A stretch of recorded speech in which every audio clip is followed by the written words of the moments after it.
Where are we starting? How old are you? 35. And how old were you when you went into the CrossFit Games? 22, 23.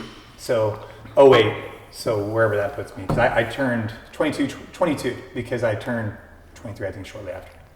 I don't remember who I was filming, but I was in CrossFit One World, Freddie Camacho's gym, and I was filming one of the Games athletes, or one of the people who's going to go to the Games. Was it Pat Barber? I don't remember who. It might have. I don't know if it was Pat, but I remember you being at One World. Maybe you guys were there because we were doing a seminar. Maybe that's why you guys were there. I can't quite remember.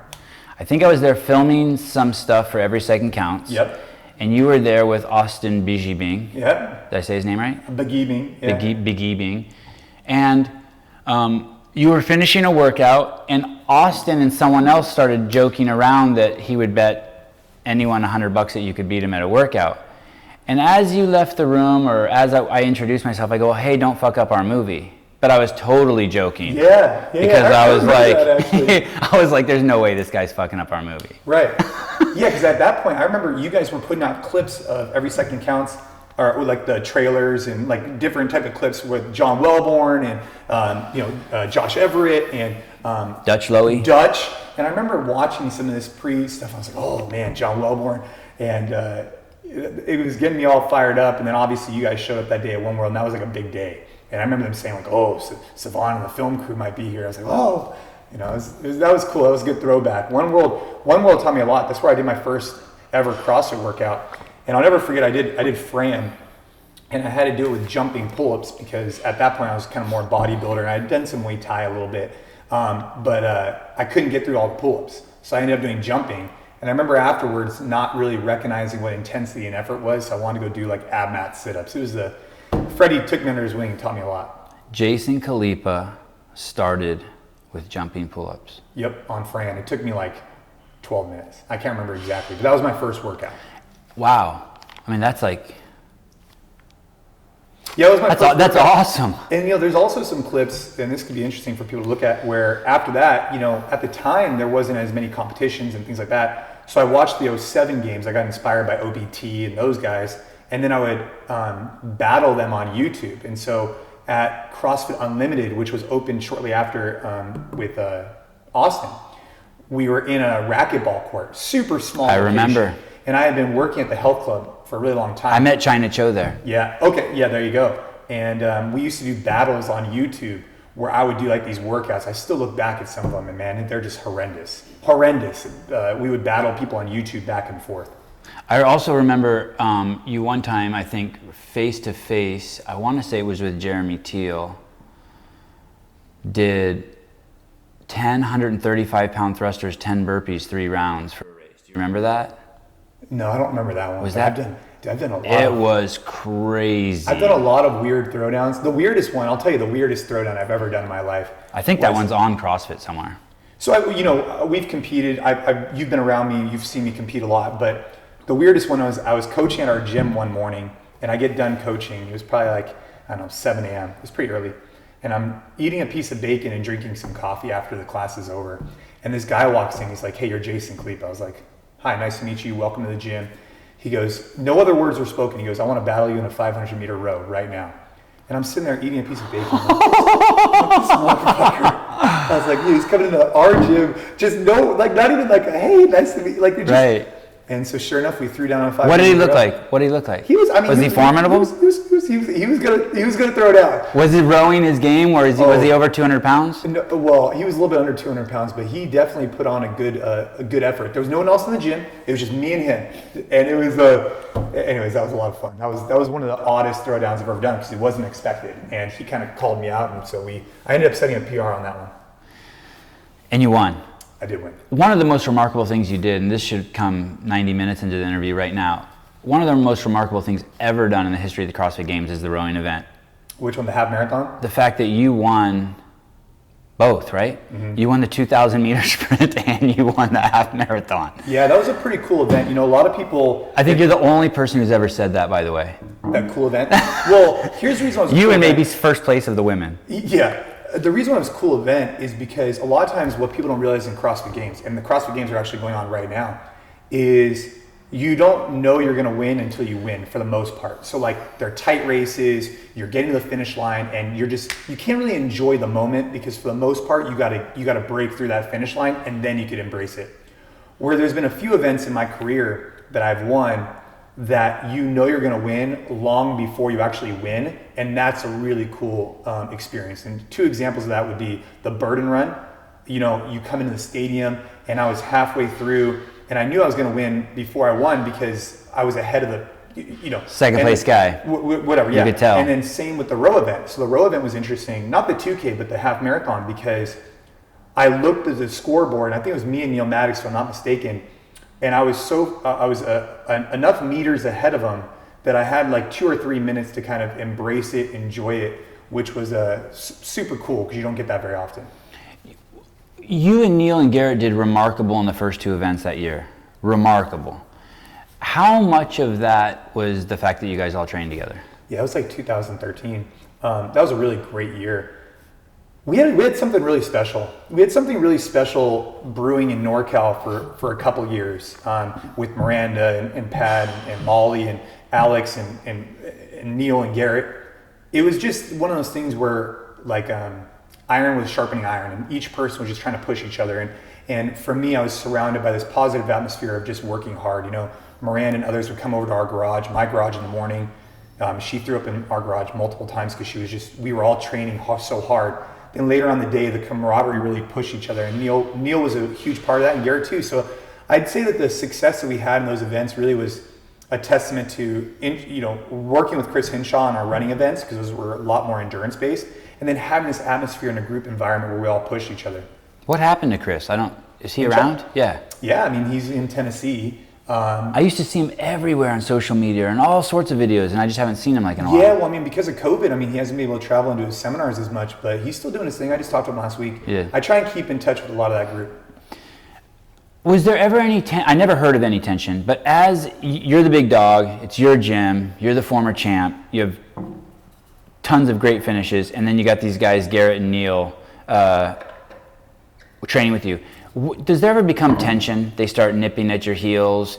There starts becoming like delusions that maybe Neil skipped maybe one of his squats, or that Garrett didn't press out all the way, or that Jason quit before he's supposed to. Like, do you start like unnecessary judgments of each other and like alphaing, I guess? Yeah, I mean, a little bit, because what would happen with Neil was extremely talented. And he was just incredibly strong. And so he would really push me outside the competition floor.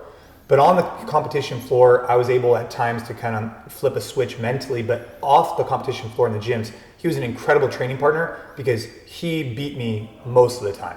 He was on his stuff, and Garrett would push me too. And so I don't know if there was much ego involved. Obviously everybody wanted to do well, but we were all trying to get to a place where we were going to be our best version for the CrossFit Games or regionals, whatever it was. One year at regionals, Neil and I went back and forth, first and second on every event. And I remember the final event, we ended up not taking first and second, but Dave told me later on that had we take first and second again on that event, we would have had a fran off to figure out who won. And that just sounds miserable. So I'm glad that didn't happen. But yeah, there was definitely some alpha situations, but for the most part, the vibes were always right. It's interesting. I'm going to make this grandiose statement. I don't know if it's true, but whatever. It's good for the podcast. Of all the games athletes that I was ever around, you were probably one of the most easygoing, where Neil Maddox was not the least easygoing. Now, don't get me wrong. I really enjoyed interviewing him. He was always great to me, but he was so hard on himself. He was. Whereas if you had a failure, you just seemed to brush it off and go to the next thing. He would just beat himself up. And so it's kind of interesting to maybe take your idea. You exceeded your expectations at the games. He fell below his expectations. I don't know. You'd have to ask him about that. But for me, he was an incredible person to train with because he kept pushing me. And, he took fitness, he took training super seriously. And we all did at the time. But yeah, he definitely took it seriously, that's for sure. When I saw you at the gym at One World, what was your CrossFit experience prior to that? Had you been doing it for 5 years? No. 5 months? At that point, it was probably, a month before the 08 Games, if I'm not mistaken, give or take. Yeah. I'd been probably doing it for about 10 months. So what happened with me is... By the way, that's probably the shortest anyone's ever done CrossFit before they won the games. That could be a stat. Probably. I had been introduced to a health club called PSL and Fitness when I was in high school. Started working there at the front desk. Then when I graduated from high school and went into college, I started working there full time and going to college. About maybe a year or two in, I met Austin, who his mom had found CrossFit.com. This is really early on. And she had introduced him to it. And so him and I, for a while, would just kind of like look on the website, try a few things. We definitely cherry picked more bodybuilder type ones. So if one of them came up that looked cool, we would do it. And so we did that for a while. And then essentially then when we really committed, we did the workout of the day every day. No, it doesn't matter what it was, for a really long time. And then that's when I won the games. Yeah, that's incredible. And were you ecstatic when you saw the final event? No, I mean, that was, I don't know if you remember, but in 08, they had if I'm not mistaken, it was like, we picked our events on Saturday, right? You didn't pick your event, but you picked the order of your event. There was 3 of them. And then based on that, then you either qualified or not for the final. And so when the final was announced, it was definitely something I was, in my wheelhouse, but, I didn't know how I was going to perform or anything. It was just went home. And oddly enough, it's so funny. I won the games in 08 and it was an incredible moment. Afterwards, we went and got In-N-Out Burger and we were celebrating. I won like $1,500, whatever it was. But the accomplishments later on in the career were definitely the highlights compared to 08. 08 was great, but the work that I had put in, over the next 8 years made those other accomplishments a little bit more meaningful to me because I had a lot of blood, sweat, and tears to get there. I'm making the presupposition that you know about all professional sports, so feel free to push this question away. But is being a professional athlete a career? I heard Dana White recently say that being a UFC fighter is not a profession, it's an opportunity. And I always viewed CrossFit athletes as sort of like that.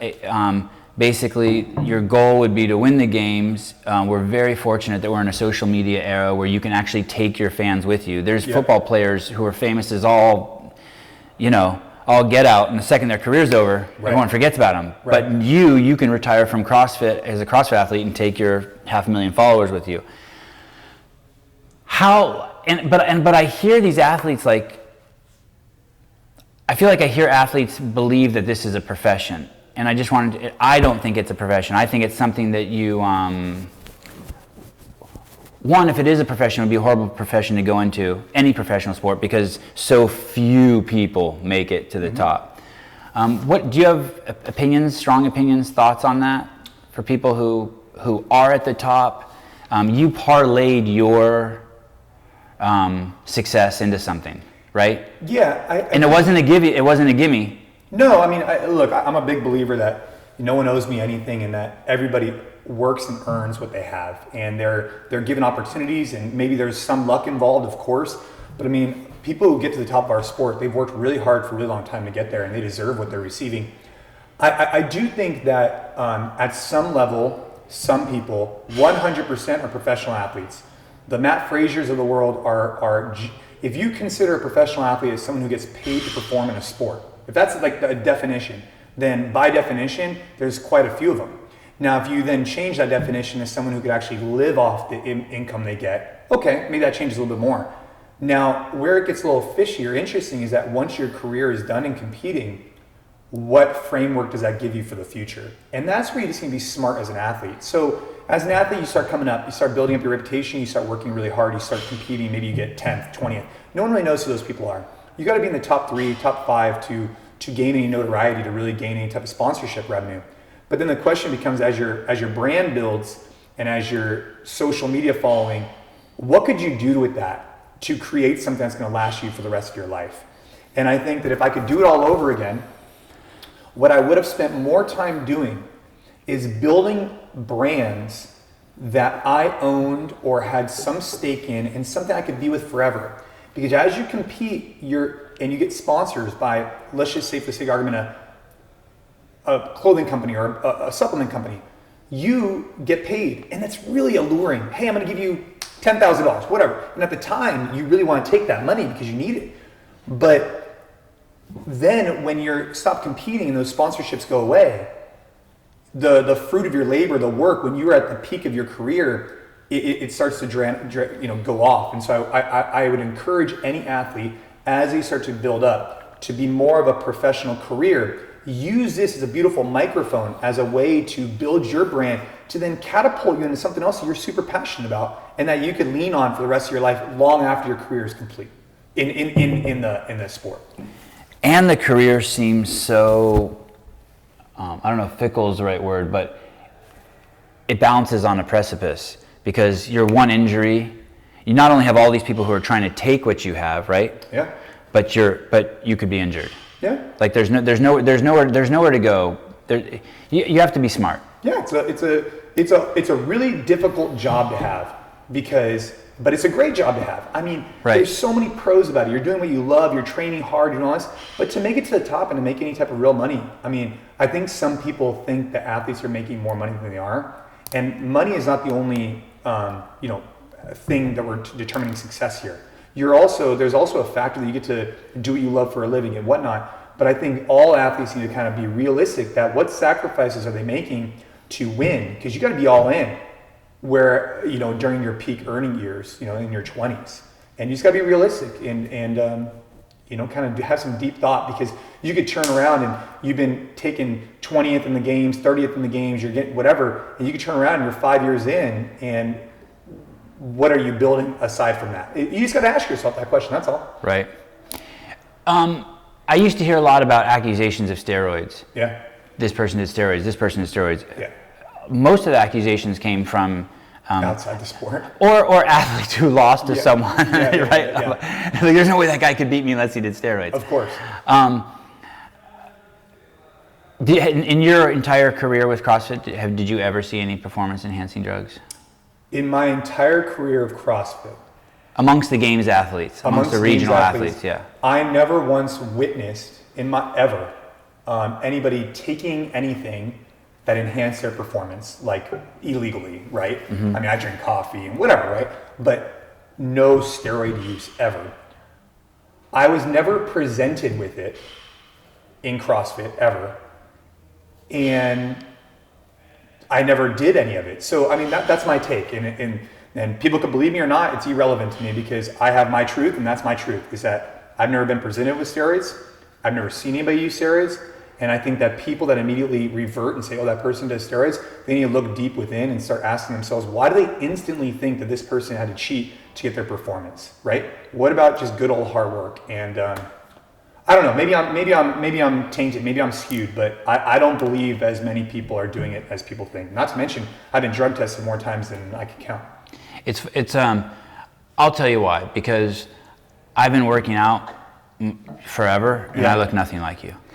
But I also want to say this: the accusations I've heard about a particular athlete doing steroids, one particular athlete, female athlete I know, is endless, and I never believed she did steroids. And then a couple years ago, she made a video of her mom just in the kitchen. She goes, "Mom, show me your muscle." And her mom flexed her muscle, and it was identical genetics. Some old lady had fucking guns in her shoulder. Yep. So unless the mom's juicing and the daughter's juicing, which there's no way that mom was juicing. Yeah. So then I was just like, okay, yeah. Yeah, I mean, genetics definitely playing a role. Hard work, consistency plays a big role. It's just like here at our gyms, right? People come in the first day, they're all fired up, they're eating paleo, working out 7 days a week. But what if you work out 3 days a week for years, right? That's how you really start to see some big change. And it goes the other way too, to why some people don't end up looking like you. Look at Dave Castro, world-class double under guy, 0 calves. 0. He is good dumb unders. 0 calves. Dude, do you remember that one video me, him, and Dave Lipson did in his garage with his deadlift? Do you remember that video? It wasn't, you weren't there. It was just me, him. I don't know. Was it the one where it took him forever to stand? Yeah. You witnessed that live? I was there. We did it together. That's his greatest meme. Oh my God. Dude, I swear, me and Dave, I was watching it, Lipson, and he gets it off the floor, and he's just like, and I'm like, after like maybe 10 seconds, I look at Dave, I'm like, hey man, should we like tell him to drop the bar? But anyway, he fought through it. That was an impressive feat. So you win the games. Uh-huh. So you get introduced to CrossFit by Austin. Mm-hmm. You win the games, and that's your beginning of your relationship with CrossFit. Yeah, and it got deep. And yeah, and here we're in 2020, and you own several gyms. None of them are CrossFit gyms anymore, right? No.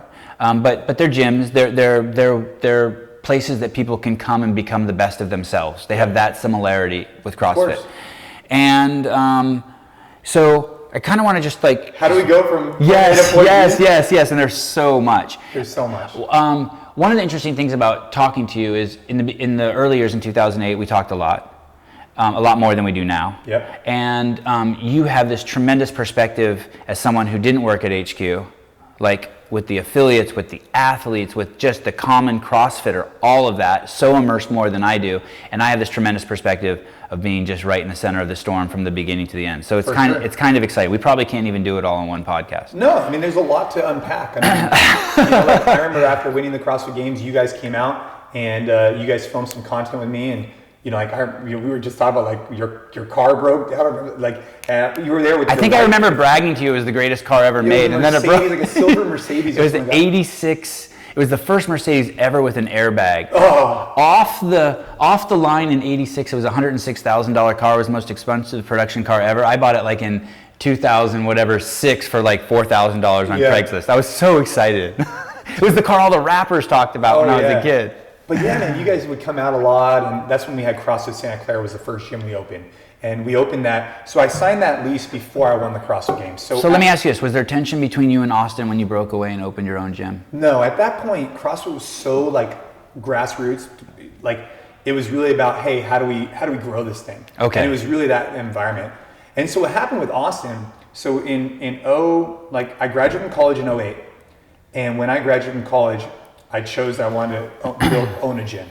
And at that time, Austin is not only your coach, he's doing your programming, he's your mentor, he introduced you, he's a great coach, and you break away and open a gym. I shouldn't use the word break away. You get inspired and open your own gym, and he's cool with it. He's supportive. Okay. Because that had always been part of the plan. Okay. I always knew I was going to graduate from college, and I was going to go and open a gym. Especially after that interviewer told you, get a better suit. Yes. So, I knew I wanted to do this, and I thought I was going to open up a conventional gym, but when I was introduced to CrossFit, this idea of a coach and a community and a culture, it really resonated with me. And specifically the clock really resonated. And so when I graduated from college, I knew I was going to open up a gym. And so we signed a lease, and then I won the games. And so it all kind of compounded. It was really powerful because the games, people ask me sometimes, like, does that notoriety help build the business? Well, it surely doesn't hurt. But what it does, it gives you an opportunity to have a conversation. And then as long as you're not a jerk and you're offering a great product, people will stay with you. But if you're a jerk and you're not offering a good product, they won't stay with you. And so that gave us a really good platform that we built off of in 2008, opening up CrossFit Santa Clara. And you took your, I'm just making, I got paranoid that I wasn't recording. That it's not working? So you before you open your gym, you have to take your L1. Yeah, I took an L1 in San Diego I took an L1 in San Diego, and actually at that point, we did Fran as the workout, and that was before the games as well. And how was your L1? It was cool. I mean, look, you talk about my depth with HQ. With CrossFit? With CrossFit, nothing I wanted more than to be on seminar staff. And that's where I was going. Yeah. So did you take your L1 and that, when were you inspired to want to be on seminar staff? Was that at your L1? I was inspired by seminar staff with, in so many different ways, but, after my L1 and then after meeting more people, I would film content with Tony Budding and Pat Barber down in Santa Cruz, and I was introduced to the HQ crew. And I really wanted to be a red shirt, right? And that didn't happen for another year or two down the line. But at my level 1, I had a great experience. I found the connection that was fostered there was beautiful. And I'll never forget, Dave closed it out. It was so funny, man. He goes, "Any other questions?" No one raises their hand. And so then he gets on there. He's like, "All right, guys. So I want you to do, 3 on, 1 off, and always go heavy." And really, it was like one of those moments where you leave and go charge. And then some guy raises his hands like, "So how about, macros or something like that in nutrition?" And then Dave, it just went, the energy just went from we're going to leave on a high to, anyways. But after that, talked to Dave a little bit, won the games, and then started trying to get on seminar staff after that for a while. And how was that? You made it? I did make it. I had a tough go. I mean, you have to earn it. Just because you're a CrossFit Games champion doesn't mean anything. You had to earn it. And I did my level 1, level 2. I did my level 2 again. You actually were miking me for one of my level 2s. I was so nervous, and it really helped me refine my skills. And so then I became a seminar instructor like in 2009 after the CrossFit Games. After the events, Dave and Nicole took me aside and said I was on seminar staff. And for the next couple of years, I mean, every single weekend I was traveling the country teaching CrossFit. And so as far as I'm concerned, from very early on, as an outsider of HQ, except for working seminars, I was as deep as you can get into it, and I loved it. I still do love it. I came here thinking that you sort of stumbled into this, because I just stumbled into CrossFit. I met a guy who worked out, and he said he did CrossFit, and he told me what he did, and I didn't believe him. And then so I went to the website. I'm like, oh shit, people really do this. Yeah. And then there weren't any videos on the site, or very few, just a couple. So then I contacted, Greg and Lauren, and I started making videos. But you knew that you wanted to be in the gym business. Mm-hmm. And then you sort of stumbled into CrossFit through Austin, right? Mm-hmm. You were in that scene, and there was this thing coming up and coming. And then you become an L1 staff. Are you married at that point? Yeah, I got married in 2009. Okay. So my wife and I met really early. I've seen the pictures of you guys in high school together. Yes, we met when we were 15. You guys kind of don't look different. Oh, thanks. I guess, yeah. It's kind of crazy. She cut her hair a couple days ago. She looks like 10 years younger. It's pretty crazy. I mean, your hat's a little not as nice in some of your high school pictures. Oh, yeah. And your bill's you had a little more band. I might have an earring too. Yeah, your posture might not be as good, but man, yeah. So you guys have been together 20 years, and you've been married for 9 years. No, married. We got married in 2009, so 11 years. 11 years. Yep. And you have 2 kids, Ava and Caden, 9 and 6. Yep. That's a lot. How has she been completely supportive the whole time? Was she ever like, hey man, just get a job at Starbucks so we can get health insurance? No, she's been super supportive since day one. I mean, when we opened the gym in 2008, it's not all rainbows and unicorns, and it's difficult to start a business. And I would be at the gym super long hours. I mean, all the time. But at that point, we were young. We didn't have any kids. We were engaged at the time, and we just kind of built it together. She was my support system, and we did some really cool stuff. I mean, she'd come in every day and kind of like, she would train, and yeah, she's been there the whole time. And then in 2009, we got married a week after the CrossFit Games. I got poison oak actually in the 2009 CrossFit Games from this hill run. And so I had it for the wedding on my arms, which kind of sucked. So we got married in 2009. And then fast forward, as the business grew, our relationship was growing. And then we had Ava in 2011. And so that's where things started to really kind of escalate, where our business in 2008, 2009, 10, we had opened 1 location, 2, 3. I think at that point we probably had 3 locations. And then we signed a big corporate wellness account that really expanded us. And then I also had our daughter. And that's where questions started to come up with mine and Ashley's relationship on how long was I able to do the CrossFit Games thing for. It started kind of questioning around 2012. Because I was all in. I would compete regionals, open regionals, games, Team USA. I mean, it was a year-round thing. But every year we would sit down and have that conversation. And then coming into 2014, 15, she was kind of hitting her end. We had 2 children at the time. And so I went team in 15. And then Ava got diagnosed with leukemia in 2016, which made the decision to stop competing super easy. I was already kind of trending that way because of other things in life, but that made the decision very clear cut. Marriage is hard. Yeah. It's fun. Business is hard. It's fun. Kids are hard. They're fun. Through the years, I've noticed that there's people in my life who like compartmentalize their life. Like they have work, and they have vacation, and they have their family, and I never could do that. I never desired to do that. For me, it's just like this, I just move through life, and it's just all one thing. Yeah. Does that make sense, those 2 different paradigms? Yeah. How do you do it? Do you have like, okay, I'm going on vacation for 2 weeks, I'm not gonna look at my phone, or is it, no, it's just always Jason. Wherever you go, it's all there with you. So I wrote a book, I don't know, maybe like like 2 years ago. It was called as many reps as possible. And what the theory was that's Amrap Mentality? Yeah, when I was first introduced to CrossFit, it really changed my life profoundly. And so anybody watching this needs to understand that, like, I have a lot of respect and homage for what CrossFit taught me, because it taught me to get more work done in less time. And that was super rewarding in the gym, but it was even more rewarding for outside the gym. It also taught me to overcome adversity, and it taught me so much, right? In competing in particular. But what an AMRAP taught me is how to be present and focused. Right now, I'm not on my phone. I'm just here with you. I'm super focused on this conversation. And that's the way I try and live my life. This morning, I got up early. I did boxing with the kids, and I worked out separately. And now I'm here with you, and then I'll go do my next thing. I try and have each one segment my day in little AMRAPs, because what was happening in my life, and this was around 2011, 12, I was having a really difficult time compartmentalizing. We were opening locations in Malaysia, Singapore, Thailand, China. I'd be on... What year was that? This was like 11, 12, okay. 11. And what I was doing is I would be on conference calls, right?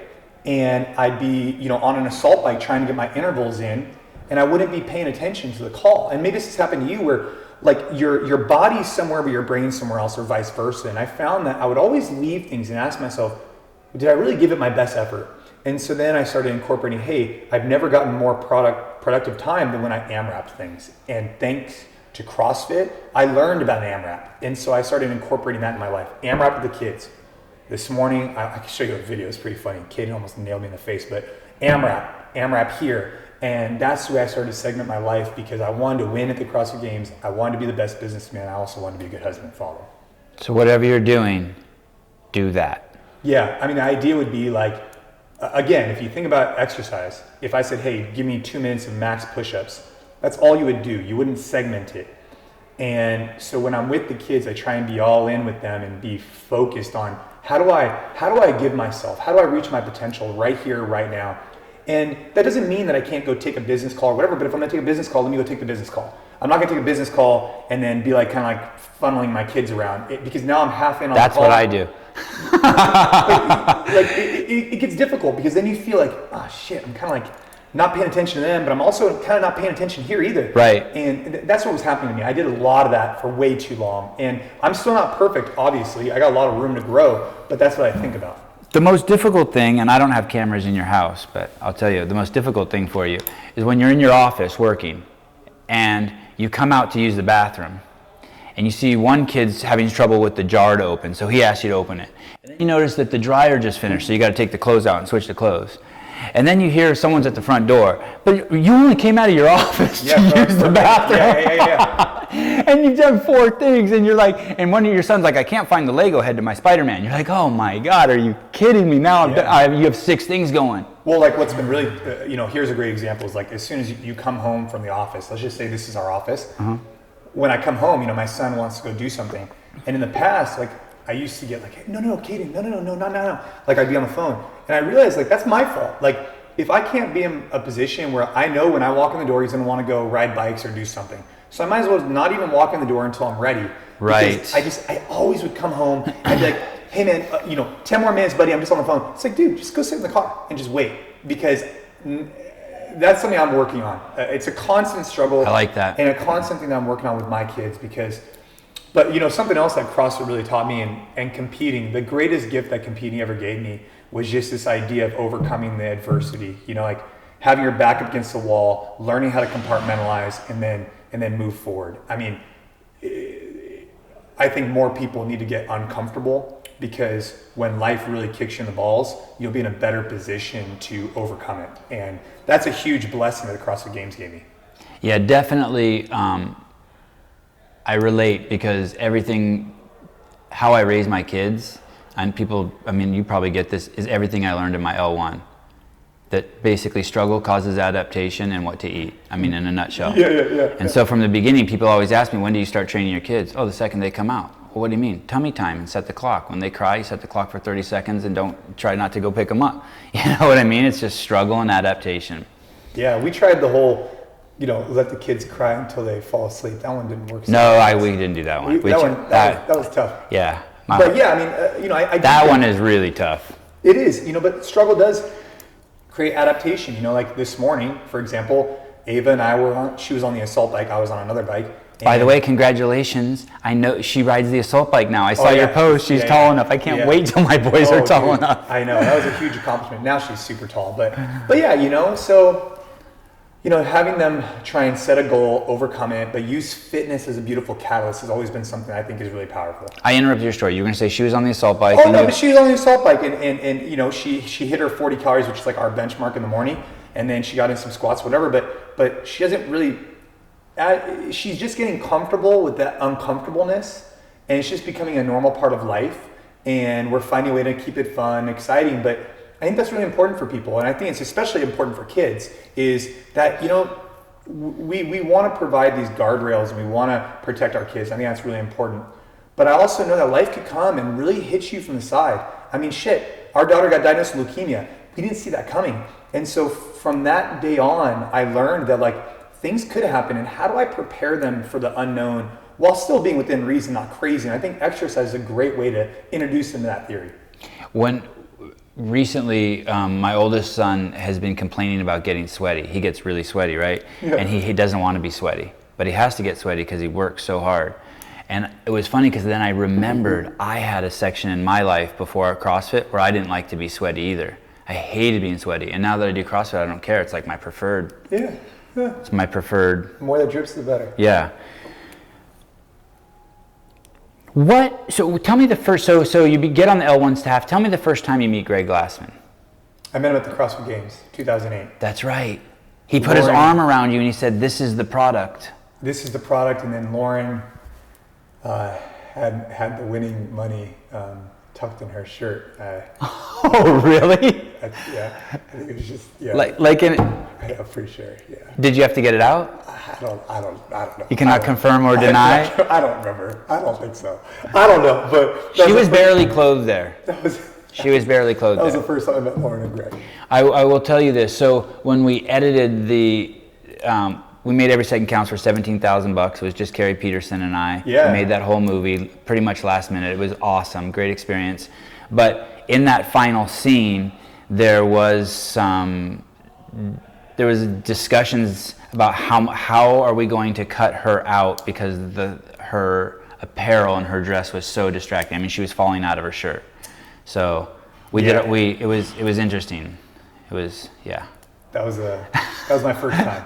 That was crazy. Okay, and then do you remember the second time you met him? Do you remember how your relationship built with him? Because now you have his phone number, right? Yeah. You would see him at the Trainer Summit. We'd see him at the Trainer Summit. We'd meet off and on, and then I got a call from him one time. So I got a call from him in like 2010 or 11. And he wanted me to compete in the regional. So what had happened was we knew each other, we meet each other, whatever. It was cordial, it was all good. And then in 1 year, the regionals, remember a long time ago, they said, hey, if you have a champion, you get into the CrossFit Games for life. Yes, I remember that. That was like the original deal. Yep. And I remember it was like 2011, 10, I can't remember the exact year. But Greg called me, he's like, hey man, I need you to compete in the regionals or sectionals or whatever it was. And at that point, I didn't really care. Like I was ready to throw down and I didn't like the idea of just having the card to get through. But that was the first time we had spoke at length. And then after that, we started developing a little bit more of a relationship, and it has definitely had its highs and lows, to say the least. From where I sat inside of HQ, yeah, the biggest contention between Greg and yourself was the fact that and this is it should be a whole podcast. What is a CrossFit affiliate? I don't think anyone really knows what a CrossFit affiliate is, but I went to your website and you have something called the NCFIT Partner Program, and you list out these 10 things that you provide for your partners. Brand, webinars, operations information, creative, sales, marketing, e-commerce, advisory board, mentorship. And you can click on any of those and they go into holes of information. So and then you have a map and you can see all over North America, and I think there were some in Europe, right? Of all the NC partners. And you have it laid out for a monthly fee. Hey, this is, for lack of a better word, I would say maybe it's an affiliate program. What do you prefer to call it? Partnership program? Yeah, it's a partner program. Yeah, it's a license model. Very, very similar to the original model that CrossFit rolled out with. And you're offering all of these insights, and I don't want to minimize it at all. That's why I'm being very careful on how to start a business, run a business, maintain a business, have culture, have outreach, how to maintain authenticity, how to make videos. It was more than I could possibly have dug into. But I know you, and I was just like, holy shit, this is some like crazy thorough stuff. On the other hand, you have this brand where, so going back, so I think that's where the contention was, because Greg had this hands-off approach. Who the fuck are you to say anything to anyone about how to run a business? I mean, it was like I think his whole thing was just have a clean bathroom, and if your business fails, it's your fault because people don't like you. Yeah, him and I. End of box, right? There's definitely some contention between him and I. Do you agree that you think it's around this subject particularly? Yes, because I would go, look, I pay a lot of respect to Greg for the methodology that he created that changed my life forever. Where him and I would always have conversations about, which sometimes you were at quite a few of them, was that I felt like his idea of the cream will always rise to the top. I understood it. I get it. But at some point when you become the cream and you rise to the top, everything else pulls you down. And therefore, if you're all CrossFits, but you believe you provide the best product around, then the other CrossFits do nothing but diminish your brand. And you have an obligation to rebrand or rethink that. And so I pleaded with him for many, many years. I can testify to that. I mean, I begged him, please, let's put together some baseline things, stuff that's not even controversial. Like, hey, in California, you need an AED. I remember you even saying that. Right, non-controversial stuff, right? Very basic. And obviously all the business stuff too. But I pleaded with him, please let us go out to the affiliates because we need to rise the tides. We need the overall ecosystem to raise up so we could create sustainability. Otherwise, you have these gyms that there's just no consistency. We need some consistency. We need to share some best practices. And it was always just a major hurdle. And that's what caused quite a bit of friction between him and I. And there's a lot of mutual respect, I feel like, or at least I had respect for him. Sometimes we would set up meetings and he wouldn't come, and there was definitely some challenges there. I always respected Greg, and I always will, for what he's provided. But I had this goal and this dream of watching owners be able to actually provide for their families and provide for their coaches, and they needed some additional guidance. And eventually we just said, hey, we didn't just go do our own thing. It's funny, it's not that that's a really benevolent position to come from. It's not that you're like, hey, I know what the fuck I'm doing, come give me money over here, I'll help you. It's like, hey man, some of you, well, you nailed it perfectly. Some of you aren't doing as well as us and you're bringing us down. Let's help you. That was always what it was. Here's some things that worked for us. Not even things that you would enforce. Right, and I just hope for the record, like for anybody who looks at us and is like, oh, when we announced the partner program, we got some flack and we could talk about that. But what people don't know is I spent years and years trying to do this with CrossFit. You can attest to that. Yep. I mean, I must have met with Greg countless times. I've been at many of those meetings. And eventually, that's what caused some friction between us. And it was quite a few of those things. I said, hey, that's when we had to rebrand. We rebranded from NorCal CrossFit NCFIT for a variety of reasons, but we wanted to be in control of our own destiny, and we wanted to raise the bar. And we felt like we were working towards being the cream, and we needed to continue to create some baseline structure for all the locations. And so we rolled out the NCFIT Collective, which is our session plans and programming, and that led to the partner program.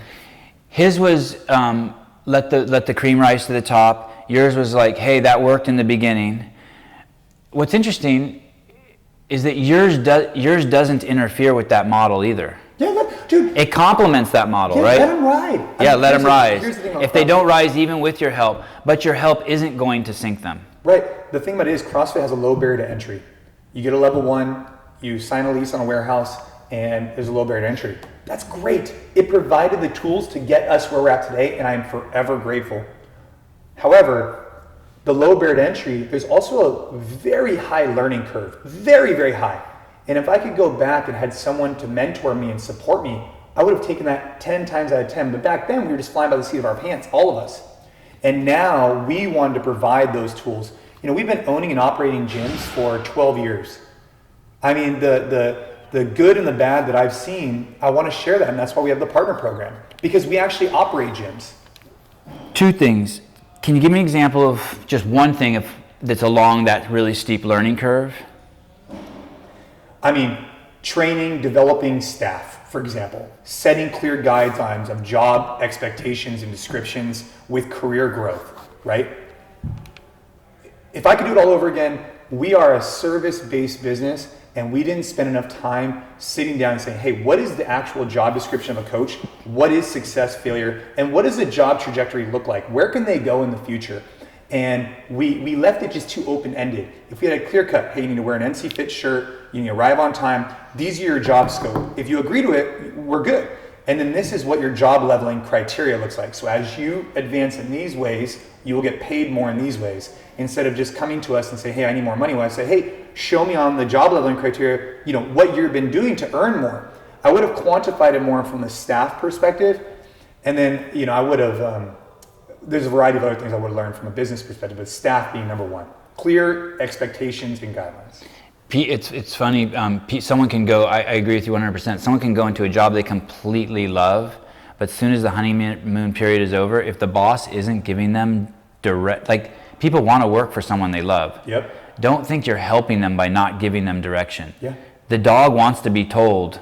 Like, I loved getting clear direction. Clear direction and clear that's direction. I had to learn the hard way. Yeah. You know? Yeah. And we weren't giving any clear direction. So we went through this honeymoon period with the affiliates, and then when it was over, we didn't give them any clear direction also. I mean, on a different scale. Yeah, I mean. I shouldn't say we. I guess it was we back then. For me, there's a lot of things that I've learned along the way that I want to share with other owners. And I wanted to do that underneath the CrossFit umbrella. I wanted to see CrossFit thrive, and I still do till this day.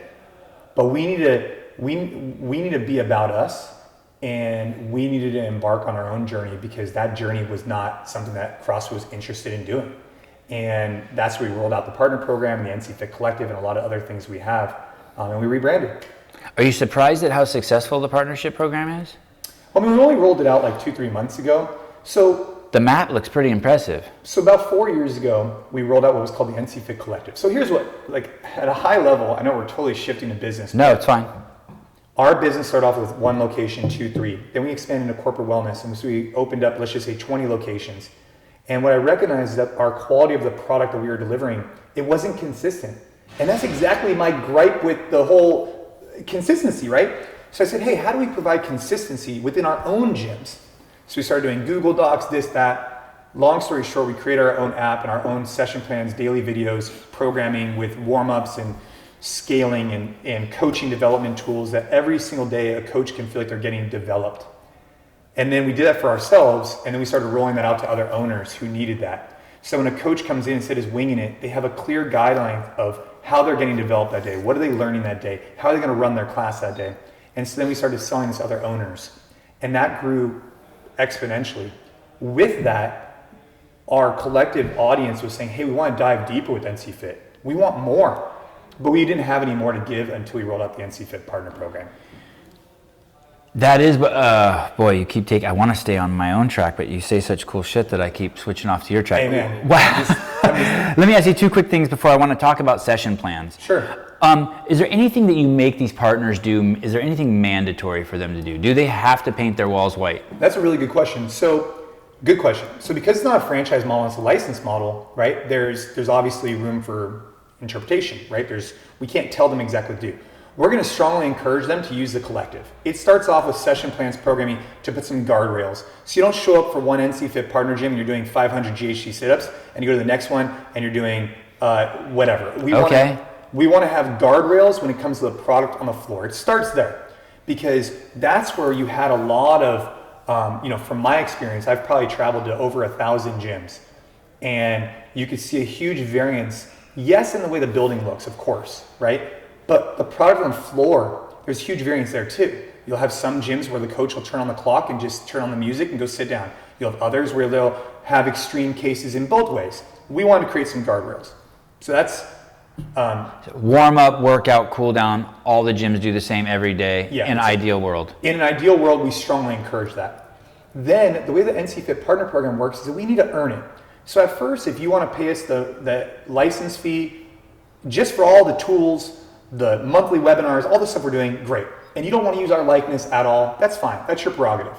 Then if you want to become Sevan's Gym NCFIT partner, hell yeah, that's the next step.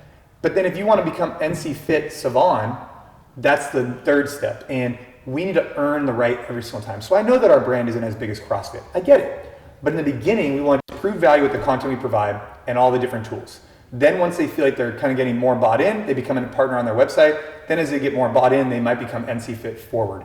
And we're going to evolve that over time to streamline how the gyms look. But we're not going to tell them exactly what to do. We're just going to provide recommendations. So you've built this ecosystem that you think gyms can flourish in, and you're inviting them in. That's it. Yeah. And they can come in as fast or as slow as they want. Yeah, and the difference between us, I mean, there's not the difference. We own and operate gyms. You're sitting in one of them right now. If our product isn't good, if our marketing, if everything we're doing isn't good, we're going to know about it because this is our testing grounds right here. And so we are gym owners for gym owners. And that's a little bit of a difference between where we're trying to go. Do you own NCFIT? Yeah. You're the only owner? Yeah. So I own NCFIT, and we have some advisory boards, and we have some other things that are going on inside of it. Is that hard to maintain ownership? Have you been tempted to sell pieces of it? I know you were in It's a Bay Area. I mean, it's just everyone's an investor.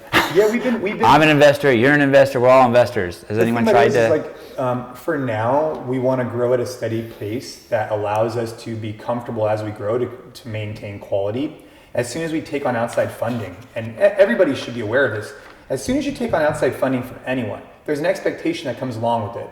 And that expectation, regardless of what they say, is to get some type of return on their investment, and for the most part, as quickly as possible.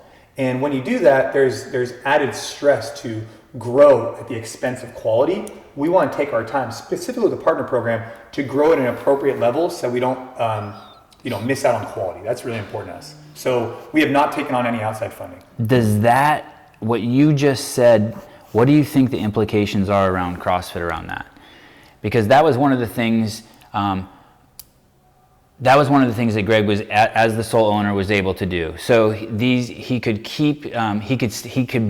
be uncorruptible, right? If the affiliate program brought in, let's say, $1 million a year, and Coca-Cola told him he was going to give him $10 million a year, Greg could say, fuck you, right? Because that wouldn't go with the brand. Right. The brand is we don't eat sugar. How does the new ownership at CrossFit with investors, this Berkshire group, do you have any thoughts on how they're going to mitigate the damage to the brand by outside investors? Well, I mean, what is that? I mean, so I'm going to go one step further. People became affiliates based on what Greg told them an affiliate was, right? But we'll back up. People became an affiliate because they wanted to license the mark of CrossFit. I think it's really important to recognize that Greg never promised something he didn't deliver. That's very important. Greg never promised anything. He said, you're going to license our mark, you're going to get your certifications, and that's it. And so for people who were like distraught saying, oh, CrossFit doesn't give us anything, they never promised anything either. Right. Now, our partner program is different in that sense. We're committing to things, we need to deliver them. But with CrossFit, it was all about the mark. So if you saw value in the mark and attaching it to your brand, it added value for your business, license it. If it doesn't add value, don't license it. It's that simple. Where things are with Eric and the Berkshire group, it's a little interesting because I think Eric is a super sharp guy. I've talked to him multiple times on the phone. I think he's going to do incredible things, and I want him to do incredible things. Having outside investors, we'll have to see what happens because there's definitely going to be a different lens, a different guard in CrossFit as it grows, and people will see it. It'll become more professionalized, it'll just change. And there's going to be some people that are going to love it, and there's going to be some people that probably aren't going to like it that much. And that's up to Eric to decide how that navigates.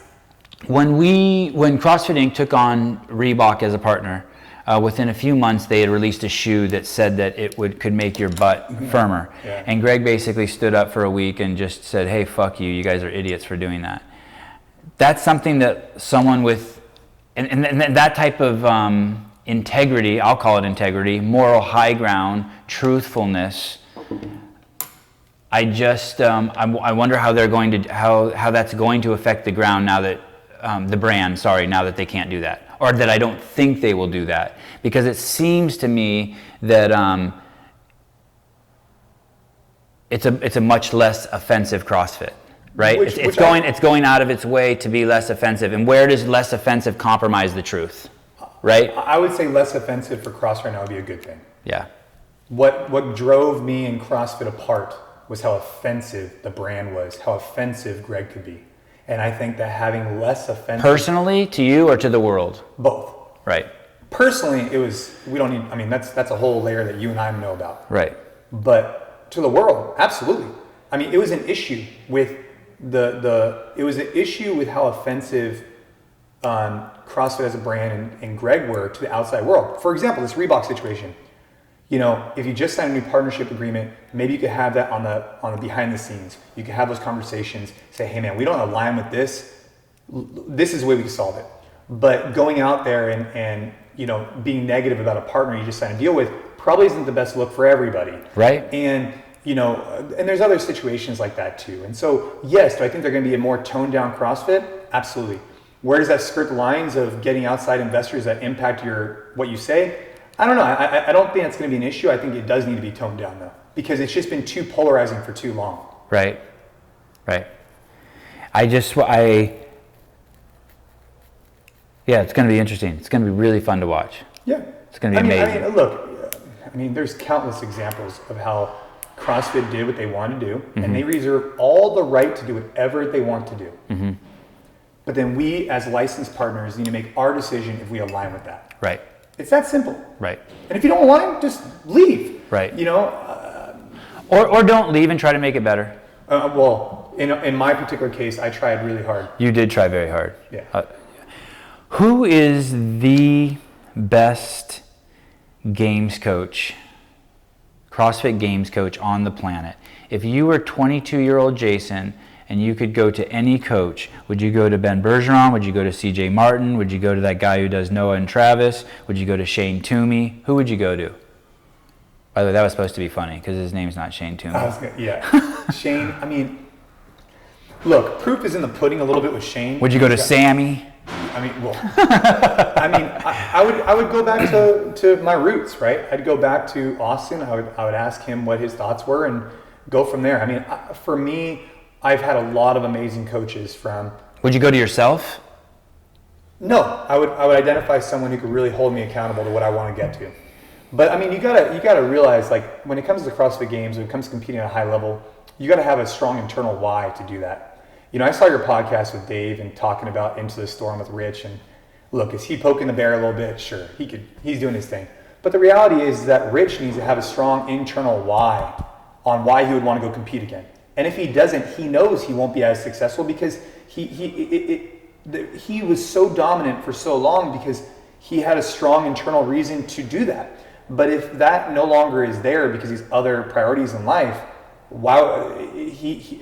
it's not setting him up for success. And so for me, if I went back, I would need to first and foremost know, why am I competing, and have a strong reason for that. Because when shit gets really hard, you got to revert back to that internal why. That's the difference between the people who really thrive and the people who do okay. And then I would identify a coach who held me accountable, and probably have different ones in different arenas.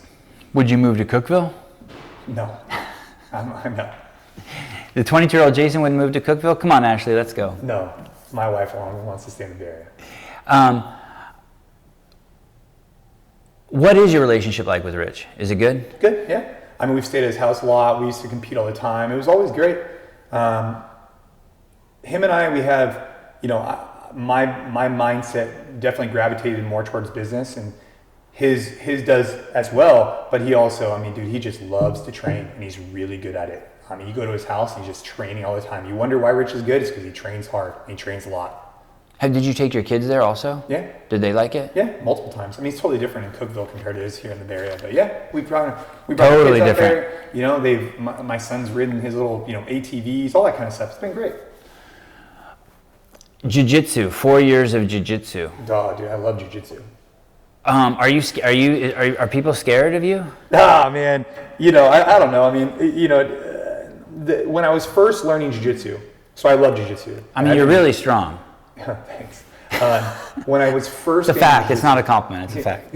When I was first getting jiu-jitsu, I would really have to be careful because I would have you have to learn how to regulate your strength, and I didn't know how to do that, especially as a white belt. And you could come off very offensive. And now looking back on it, I know how I came off because people come off like that to me. Meaning, when you have a white belt, they're scary. If they're strong and they don't know what they're doing, but they're just ripping you around, it's very intimidating. And so you have the higher belts who will want to try and control you because you're just so sporadic. And so strength was definitely a benefit, but I needed to learn how to control it because the more you press out, the more your arm is available to get messed up. And have you been injured? In jiu-jitsu? Yeah. I mean, I've been, punched in the face, this and that, but nothing, outside this normal landscape. And you are a purple belt now. Yeah. And so what are the belts? It's white, gray. White, blue, purple, brown, black for adult. Okay. For the kids, I believe there's a gray and yellow and orange, if I'm not mistaken. So it's white, you stay there normally for like a year or two. Blue, you stay there for that's the longer one. That's like 2-3 years. You get some stripes, maybe if your school does them. And then you get purple, normally there for like a year or two, then brown, and then black. It takes a long time. I mean, it's like a journey. And there's so much to learn about jiu-jitsu. I mean, jiu-jitsu is a phenomenal art. I learned so much from CrossFit. I'm so grateful for that. We at NCFIT, right, we're rolling out our new training protocols and our new coaching platforms, and I'm so grateful to take our classes here. But jiu-jitsu, just talk about Amrap mentality. If you're not Amrapping that, you're gonna get your ass triangled or armbarred. It's interesting. I had a friend who's a black belt in Taekwondo, and she got it when she was young, right? Yeah. She started when she was 7, and she was a black belt when she was 14. And there were these things you had to do.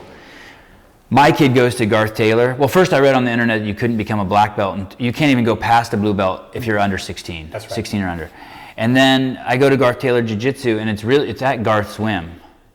Yeah, it's at their disposal. Yeah, and they maintain the integrity of their belt. Yep. Right? So there's guys who are there who are just lethal, who are brown belts who've been there 11 years, and they're just lethal. And Yeah, I just saw them get their brown belt, and I'm just like, holy shit. Like, Yeah, what do you have to do to get a black belt? There's a few factors in that, right? You have your lineage, so you want to pay homage. Right. You don't want to show up to competitions and let's just say I gave you a brown belt, but you really didn't deserve it, and you just get your ass kicked.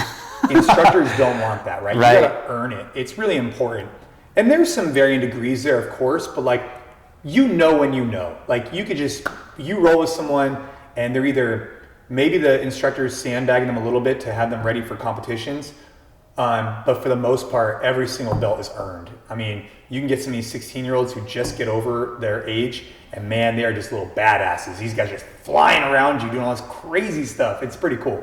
It's interesting there because as we're talking about this, I'm seeing that's something that's really, really focused on brand more than on business, right?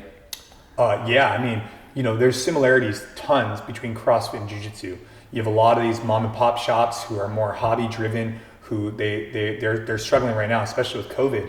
And there should also be some best practices shared within that as well. And you've seen some brands build up, right? Like Atos and Checkmat and Gracie and whatever. Where CrossFit's a little weird is that CrossFit is a brand. It's also a methodology. Whereas Jiu-Jitsu is a methodology, but it's not necessarily a brand. It's open to anybody, like yoga or whatnot.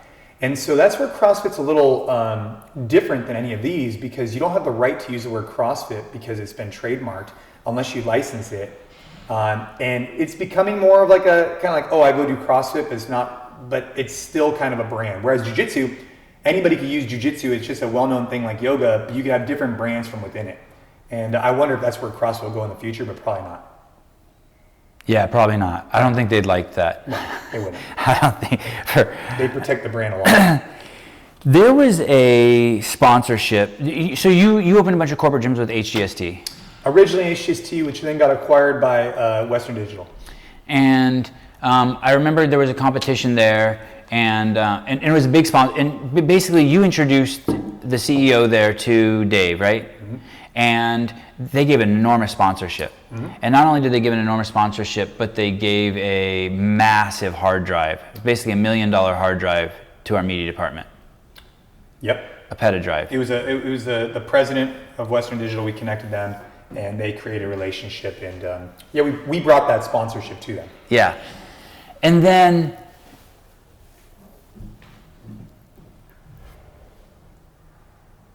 from my personal perspective, from that time we went to that competition, I forget his name. What was his name? Well, there was Mike and Mike. There was a variety of people. Okay, right. And when I say, I should backtrack. When I say we brought that sponsorship to them, CrossFit earned the sponsorship because of what they were doing. I simply connected the dots. Right. I want to be really careful about that because it wasn't like, I didn't sponsor it. I just connected the guys. Was that sponsorship, in your opinion, if you feel comfortable talking about, lost because of disrespect? Oh yeah. Because 100%. Okay, because from where I said, I felt that's what I felt. I felt like, oh my God, we lost this sponsor that we didn't have to lose. Yeah, and it was really tough on me, and that's why a lot of people, if they basically you vouched for CrossFit, you brought one of your homies in who had deep pockets. He sponsored the games, and then he was disrespected. It didn't go as planned.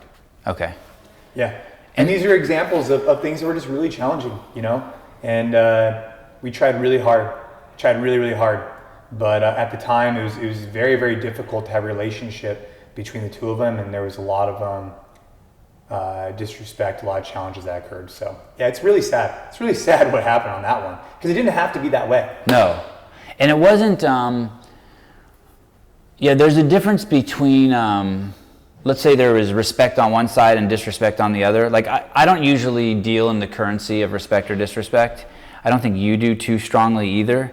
But because there's like, it's not about getting respect or disrespect. For me, it's about getting what I want. Yeah, I just need to hit my target. There was a deal in a contract, right, and it wasn't upheld in some way, shape, or form. And then there wasn't communication around it either. Of course not. Yeah, but it is telling. People can only take so much disrespect. People will only allow so much dirt to be kicked on them. Yeah. And how was that hard on you? Well, I mean, there's been a lot of situations with CrossFit that have been really tough on me because, as I told you before we even started talking, like, I eat, breathe, sleep. I mean, shit, there was a time where if I was in the right state of mind, I have no tattoos. Probably would have done that as a tattoo, right? And then to have time after time after time really try and then have this happen was very, very difficult, especially in this particular situation, because it just didn't have to be that way. It didn't. It could have just so easily have been different if there was just a little bit, a shift in the mindset. Maybe even a 10-minute conversation. Maybe even a 5. Well, we agree on that. That did not have to go that way. It did not. From where we sit. What do you, Matt Fraser, and Rich Froning have in common? Well, we all won the CrossFit Games. I mean, in terms of your, I'll throw discipline, understanding of hard work, genetics, ability to work through pain. Is there anything like when you see Matt, you're like, oh, I know what he's going through, or I see Rich, or do they do the same to you? Oh, I know what Jason. I mean, I know you guys were talking about with Dave, like an archetype for the, top CrossFit people. I think it's somewhere between that 5'7" to 5'9", 5'10" for men. Anywhere from 185 to 200 probably pounds, and that it carries well in these different events. So that is kind of similar between us. The mindset of having a strong reason to train and to push yourself, I think, is the key, right? It's really being able to fall back on something that's meaningful to you, of why you're going to go put yourself out there to train hard, to go and get ready for the CrossFit Games. You got to have that deep internal, just drive, and I think obviously they both have that. Matt has some past. I don't know what his past is, but he has some past. I don't know if it was alcoholism or drugs or something, but he's got some past. He's got the Serenity Prayer on him. I've asked him about it. He has something that caused him to do some massive shift. Yeah. Rich has these deaths in his family of his 2 cousins, right? Yeah, best friends of his life, dudes he was with every single day, wrestling and snapping underwear with, and they die. And I feel like both of those incidents drive whatever happened in their lives has driven them. Like it's some pathology, it's some fire that they sit on. I never hear that. No, I mean, I think that, with from you. I never hear like, okay, this happened to Jason, and so he's like, that's his pent up fire. No, I mean, I guess the best way to describe that wouldn't be like a specific thing like that, but in high school, I was definitely the class clown, kind of just had a lot of fun, get to college, and you just realize like no one owes you anything and they're not going to hold your hand. And you got to put in the work if you want to get to where you want to be. Was there a specific incident that happened that? Like some teacher called you a dumb shit, or a girl's like, hey, I'm breaking up with you because you're never going to go anywhere? No, it was a combination of things. I mean, my high school graduation, the principal at graduation basically compared my brain to that at the time of a movie called The Eternal Sunshine of the Spotless Mind. Do you remember that movie? Yeah, with James Carrey. Yeah, Jim Carrey. Like, it was literally in front of the entire school, in front of my parents. He basically just called me out on that and basically said, oh, I'm not talking about Jason Khalipa's brain. It was very belittling and very, that was a moment where I was like, oh, okay, that kind of sucked. Because like my grandma's there. And, whatever, we brush that off. And then we get to college. And at that point, I didn't get into the college I wanted to get into.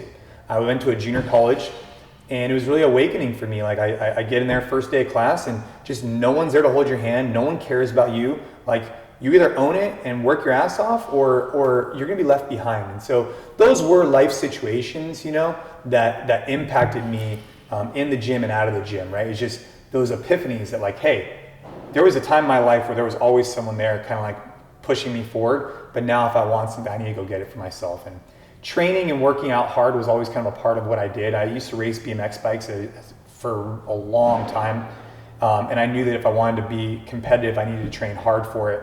But it wasn't until I got to like college and met Austin and was surrounded by the gym that I realized just how much like working out was a big part of my life, and then it transferred into CrossFit. It's interesting. It's an asshole thing to say, especially at your graduation in front of everyone. And then on the other hand, it's a gift. Yeah. Or it's like, I mean, I'll give you another gift. I'm sitting next to this girl. I write this in my book. I'm sitting next to this girl. I'm in West Valley College. And it's like, oh, I'm Betsy. I've been here 2 years. I'm John. I've been here 4 years. Whatever. And this girl right next to me, she's like, my name is Pam. This is my 7th year here. And I'll never forget that, because that was a really telling time that this is a 2-year JC. I mean, you're supposed to get in and out. And this woman had been there for 7 years. And that's fine that was her path, but I didn't want that to be my path. Right. It's just one of those moments where I had to wake up and kind of take responsibility for my own actions. Me slacking off throughout high school, I needed to make up time. And so that was just an example of hard work, and then it carried itself well. I was an undergrad for 7 years. I did 2 years at JC, and then 5 more and you were oh yeah. Yeah, 5 more at a 4-year college. So you finished in 7. Yeah, I didn't finish. No. You always go back. I went to UC Santa Barbara for 5 years till my mom cut me off. I was one of those people who tried. It just wasn't just couldn't do it. Thing. No, wasn't my thing. But I tried, and I really enjoyed it. If you had to go back, would you have stopped earlier? No. Greatest years since there was like, now that I have kids, these are the greatest years of my life, but those were the greatest years. That was good. Can you teach hard work? And if so, how are you going to teach that to your kids? You could show hard work and through exercise. It's interesting because in life... NCFIT. Well... that was a commercial I just saw. Oh, yeah. You can teach hard work. You can show hard work or through exercise. Yeah, through exercise. Yeah. And so we can talk... Bring your kids Saturday. But think about it like this, right? When I was growing up, my dad was an engineer. When he was working hard, he was outside the house on his computer doing whatever he was doing, building machines, right? Mm-hmm. I knew dad was working. With our kids, it's a little bit different because they could physically see. Like this morning in the garage, I use that as an example again. I mean, my son and I, we went at it. I mean, we wrestled, we crushed a workout together. he doesn't, I could tell him all I want that I'm working hard, but to actually see physically me competing or me training, it carries over for them because they could equate that hard work with actual what it is. And then they could build on from that. Say, hey, this same mentality where we're really working hard, you're grinding, you could take that into other areas of your life. Whereas if you don't exercise, it's a little bit tougher to show kids, because it's one thing to be on a computer like, hey, Ava, I'm working really hard right now. It's another thing to be in the garage with her doing burpees, and she sees the effort you're putting in, and then that transfers into other areas. Well, somehow you learned it from your dad. Do you think it's cultural? Do you think it's because you're Iranian that like are all Iranians hardworking? I mean, not all. I'm being. I mean, there's a lot of people that came from Iran during the revolution that came here with nothing. My grandfather came to this country with $200 in his shoe that he had drilled out and started a dry cleaning business. Whereas in Iran, he was super rich. He worked for the oil company there, and the Shah and the Khomeini and the revolution occurred, and here he comes with nothing. And that's an interesting perspective when you're at a young age to go in and watch your at that point they're probably like 70, grinding it in the dry cleaners. Maybe that has something to do with it. And do you remember thinking about as a child being like, oh man, my dad works hard? Or no? No. Or man, my mom works hard. Your mom's a little bit of an overachiever too, right? She's super sweet. They're both amazing humans. Was your mom the president of the college? No, she works at Stanford University. Okay. She works in the arts and science department. But I've been blessed with amazing parents and family. But I don't know if hard work. I don't know. I don't know where it all. I think it just stems from this idea: if you want to go get something, you have to put in work to get there. I mean, if anybody really thinks about it, they're not going to be given anything in life. And if they want something, they need to work. So that epiphany occurred to me in college, and I'm grateful for it. For me, I don't really know what I want, but I just work hard. Do you know what I mean? I feel like more like Forrest Gump than like there's these people that are like, I have this vision and it's over here and I'm charging towards it. For me, it's like I see the movie Forrest Gump and he just starts running and I'm like, yeah. You know what I mean? I'm just like, yeah, that sounds cool. I'm just gonna put my head down and run off in that direction. Hey, at least you're running somewhere, right? Who knows where it's at, but at least you're getting after it. And other I wish you'd say something more consoling to me. Well, at least like for me, I have a vision of where we want to build NCFIT. I have a vision of what that looks like to me, and I want to get the best team around me to accomplish that goal. For you, if you're on your journey, then you create your own path, man. And I'm not here. The thing about it is, I'm not here to tell you what your path is. You figure it out on your own. And I have that vision. I guess when I mean good. I'm glad you said that. I have that vision. I know what I want to build, but it's not for a reason. I guess by that is, I don't do it to become rich. I don't do it to leave legacy. I don't do it to show my kids hard work. I guess that's what I mean by for the reason. Yeah. I mean, do you have a reason? I think for me, it's bigger than that. For me, I want to build a network of gyms that the owners can live off of, that the coaches can thrive through, the members get impacted on, and then we can go do really cool shit for the greater community. The bigger this network becomes, this movement that was built here in NorCal and grown worldwide, the more owners we can have that are being supported, the more coaches that get supported, the more members that get impacted. And then with that network, let's just say it builds to whatever, you can go do some really cool stuff. Philanthropic efforts, blood drives, you name it. That's the big vision of where I want to go, is when you have a big boulder that's moving and you could grow it and then go do cool stuff with it, that's exciting to me. I try never to, I really try never to let my kids see me be lazy either. Yeah. By that, I mean, I would never walk through the house and see something on the ground and not pick it up. Yeah. I let them see me hold the highest standard. Yeah, and there's a lot of pressure there because you're having a profound impact on human beings. Right. And the way that you treat them, the way you treat others in front of them plays a huge role in how they act. And there's a lot to undertake. Working at the front desk at a health club really resonated that for me. When I was really young, I had this gentleman, his name is Joe Gigantino, who's the owner of the location, and he really took me under his wing and taught me about sales and marketing and ownership. But if you want to be an owner, you have to act like an owner, was always his mentality. And so when you watch him go through the bathroom, he'd clean it up himself. And those are really important things that I learned because if you wanted to be an owner one day, which I did, I needed to start acting like it earlier on. Yeah.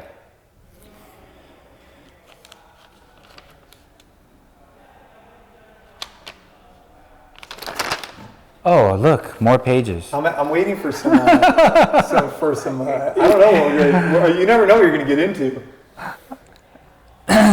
You mentioned that basically it was clear to you for why you were going to retire. Basically, you pulled away from the games. Your daughter got sick with leukemia, and it was like, hey, I gotta refocus. No brainer. and then you see, and so you get a pass. You don't get people who are critical, but you were in the limelight, and on some level, it would have been fair if someone maybe would have been critical. Critical is not the right word. What am I looking for? Would have discussed it, debated it, because you're in the limelight. You see people like when I did the podcast with Dave, and I think a lot of us really wanted to see Rich compete for just selfish reasons. Forget about Rich. We just like Rich. We just want to see him go against Matt. Mm-hmm. Do you think that criticism is fair, or it's fun to talk about, or do you think it's offensive? Or because some of the people write, "Hey, fuck you, Dave. Rich did his part," and I'm like, "Wow, man, you're taking this a little seriously." Yeah, I mean, I think there's definitely always people on the internet that like to be super aggressive, because that's the challenge with social media these days, right?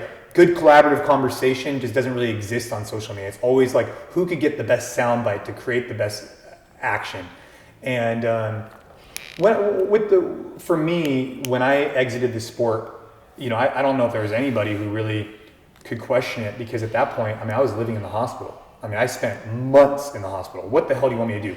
Go train? I competed in the 2016 Open for like one event, or no, maybe it was whatever it was. And I realized, like, what am I doing? Like, I've been spending months in the hospital. The last thing on my mind was going and competing in a fitness competition. It just was that simple. And I think a lot of people related to that. And if it was the other way around for anybody else listening, they probably would have done the same thing. I hope they would have done the same thing, because the amount of commitment that you need to win the CrossFit Games is so extreme. But we were in the biggest fight of our life, which was getting my daughter well. So like, you only have so much energy. What am I going to do? Put it into a sport, or put it into getting my daughter cured? You're just in a state of being terrified she's going to die. Of course. That's it. Well, you're in the state of not terrified that she's going to die. You're in a state of putting yourself in the best position for success that she doesn't die, right? And that means educating yourself. I'm talking long nights, obsession with the cure, obsession with being her biggest advocate was all I cared about, and my family. And again, if it was the other way around for most people, they'd be the same way, because you have to be your child's biggest advocate and educate yourself. Can you give me an example of what that looks like? It's gnarly.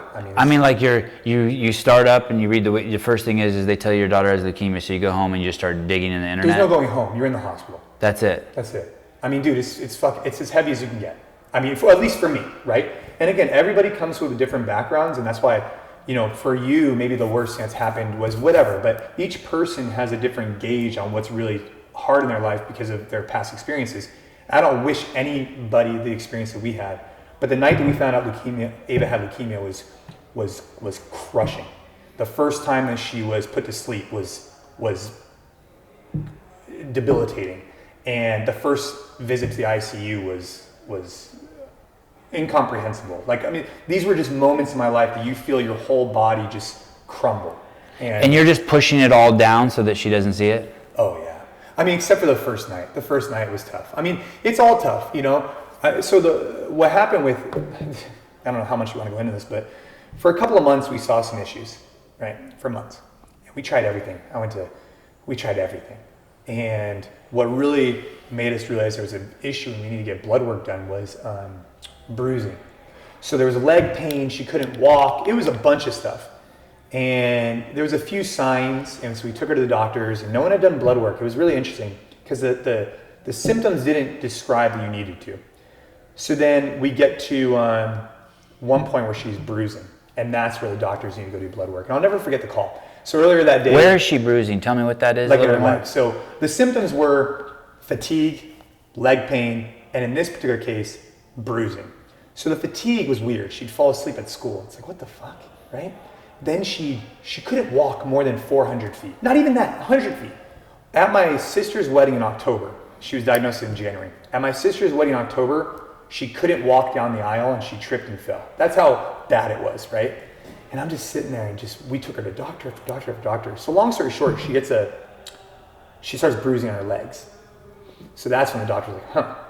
So they thought she was anemic. They didn't know. So they go and do blood work, and then that night we get a call from the doctor. And I remember the dinner had just been served. I mean, our meals were just on the table. He said, hey, you need to take Ava to the ER right now. Like Stanford ER right now. And the doctor said, I'll call you back. You need to get on the road, and I'll call you back while you're on the road. And so we left the food as is. We left the table, we got in the car, we left to the hospital, and we left my son with my mother-in-law at the time. So it was me, Ashley, Ava, and we got in the car and just drove, and we left the dinner there. And we ended up coming back like 2 weeks later. The dinner was still in the refrigerator. It was fun. And you're tripping 2 weeks later? Yeah, we were, maybe at that point, that was an exaggeration. A week later. You literally, wow, holy shit. And then you come home. We came home for 2 days, and we were in the hospital for a month. And then you come home for 2 days, and you're in the hospital for a month. It was whatever. But yeah, you get to the hospital, and at that point, it kind of starts kicking in a little bit. And you're like, oh, what's the issue? So you're talking to the doctor, and you're thinking like, oh, maybe it's maybe she has like an allergy to something. You're kind of like creating this narrative in your head. Right. And then you get in there, and they're like, hey, we need to put you in a special room. Like, and we need to do this. And then all of a sudden, it was like 2 a.m. 2 a.m. After they did blood cultures and whatnot, they came to us, and the woman said, hey, can I take you outside? And she took me outside, and she told me the bad news. And I walked back in, and we pulled Ashley out, and I told her, and her father was there actually at that point. And it was heavy, super, super heavy. But Ashley stepped up as per usual, and she held down the fort. That's for damn sure. So she had a really strong position throughout the entire thing. And do you get cured from leukemia? Yeah, so 5 years. So she got diagnosed in 2016. She had treatment for 3 years. A lot of steroids, a lot of chemo, a lot of stuff. Then she's been out of treatment now. So what is that, 3 years, 2019. She's been out of treatment now. She just passed she's like 2.5 years out of treatment. She has 2.5 more years and you're technically cured. And does she know? Oh yeah. And how does she talk about it? Is it light to her? Is it heavy to her? It kind of goes in spurts. So like for a while, it wasn't that big of a deal because she didn't understand the gravity because she was diagnosed at 4. Right. And so she didn't understand the gravity. Now she kind of gets a little bit more because of the way people talk about it. Like, oh, cancer, oh, leukemia. It's like, no one ever says like leukemia or cancer. Like, oh, no big deal. So she sees the way people talk about it and she knows that whatever she had was severe. But at the time she didn't realize it. Like the scariest moments was when she was, taken away to the ICU for an emergency. And she had no idea what was going on. She couldn't comprehend it. Right. How does Caden process it?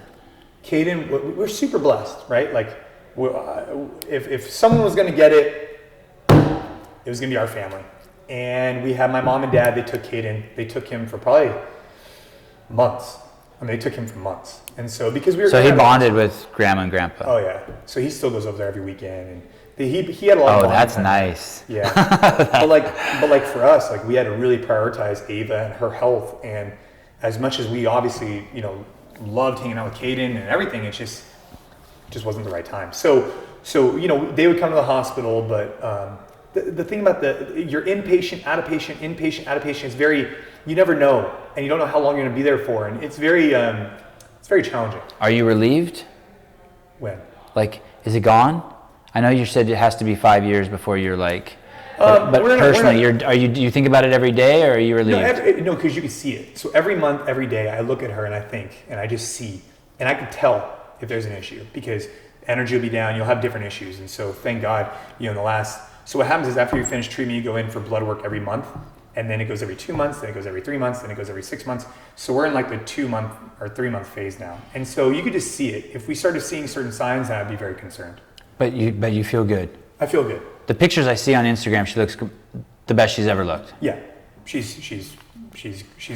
thriving, and she has she wants to be a doctor, and this experience has really impacted her life in a profound way because you also see the healthcare professionals. I can't speak highly enough about them, right? They saved our daughter's life multiple times, so that's impacted her for her future also.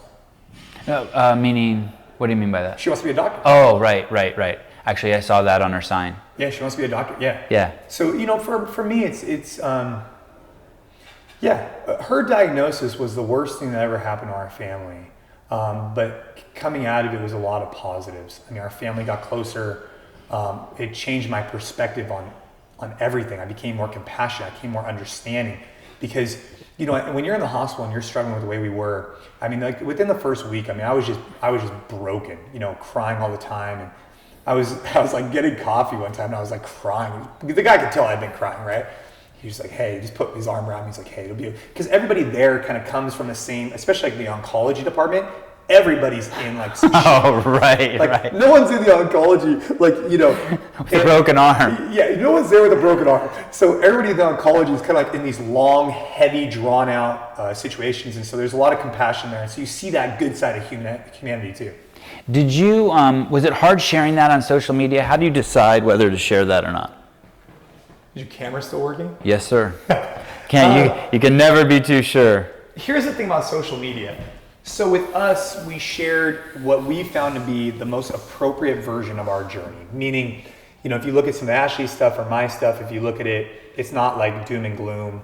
It's just real, and it's every so often, but also just trying to let people know what was going on, right? Because you send this shockwave, and you want to provide some insight, but you also want to provide some perspective for people. You don't want to be the victim. You don't want to be, I don't need your pity. Like, that's not what I'm looking for. But I wanted to share with you my perspective, that at Valentine's Day, this is what my cheese plate looked like with my wife in the hospital. Or this is the night that I'm spending in the hospital in the ICU with my wife and daughter, and but trying to put some light on it. Like, I remember this one post I put up. It was like one of the darkest nights of my life, and I was like, hey, it's not the Four Seasons, but it comes with free room service, right? Like, or whatever, but trying to give some light at the end of the tunnel, and sharing that story a little bit. And then as the process went on, right? Sharing some of that too, as she lost her hair, as she did this, sharing, but always trying to do it in a positive manner. So what I think breast cancer in particular has done a really great job of this is that they've made it, pediatric cancer is so dark. It's such a dark subject, right? But if we could find a way to talk through it, maybe we can get some more fundraising. Maybe people, like, it's like when you're watching TV and you see like those dogs that are just like, in shelters, whatever. It's so like horrific that you just change the channel. I don't want people to change the channel. I want people to know, like, hey, this pediatric cancer thing is there, but let's talk about it in a constructive manner, and instead of like being so overly grotesque about it. Like, I'm not going to show you the videos or whatever of. I'm gonna try and censor it to be something that people can actually consume instead of just being so horrified by it they just don't watch. Right. I've seen. It's funny you say that. I've seen billboards of ads of kids who have, I don't know what it's called. Like, they have that. Okay, and I'm just like, hey, it makes me want to look away instead of draw my attention. Yeah, exactly. So yeah, through the nose, you would think it would be like oxygen, but it's a feeding tube. Wow. And that's a great example though. Going back to social media, when I view social media as a publishing platform, as a cheap and easy publishing platform, and it's a place to curate and gather people to watch my content. I just love making content. I can't stop making content. I've done it for 20 years, and so I find social media. I don't use it to scroll. Okay. Because if I use it to scroll, you're spending much time on it. Yeah, I spend too much time on it. And I'm not opposed to that. It's just I don't want to do that. Yeah.